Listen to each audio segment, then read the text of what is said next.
எல்லாருக்கும் வணக்கம். முளைக்கீரை வாங்கிட்டு புளி தண்ணி ஒரு சின்ன துண்டு புளி போட்டு அந்த தண்ணியில் வந்து வேக வச்சு எடுத்துருக்கோம். ஒரு தக்காளி, பச்சை மிளகா, பெருங்காயம் போட்டிருக்கேன்.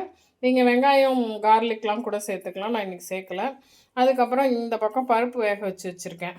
பருப்பும் பாசி பருப்பும் இது எல்லாமே தாளித்து கொட்டிக்க போகிறோம் ஒன்றா.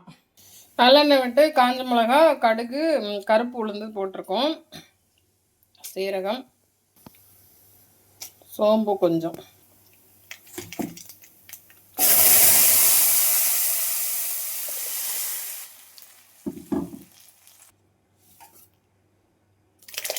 பருப்பு, அவ்வளோதான். ரெடி ஆகிடுத்து கீரை கூட்டு. அடுத்து வந்து நல்லெண்ணெய் விட்டு கடுகு, கருப்பு உளுந்து, ஜீரகம் போட்டிருக்கோம். எதுக்குன்னா கேபேஜ் கறி பண்ண போகிறோம். கீரை அந்த கூட்டு பண்ணோம் இல்லையா, அதுக்கு தொட்டுக்கிறதுக்கு. பச்சை மிளகா, இஞ்சி, கறி லீஃப், உப்பு சேர்த்துட்டோம். அதுக்கப்புறம் வந்து இந்த கேபேஜ் வந்து கட் பண்ணி வச்சுருக்கோம் இல்லையா, அது சேர்த்துக்கலாம். இதில் இருக்க வாட்டரே போதும். ஸோ அப்படியே வந்து நம்ம மீடியம் ஃப்ளேமில் வச்சு மூடி விட்டுறலாம்.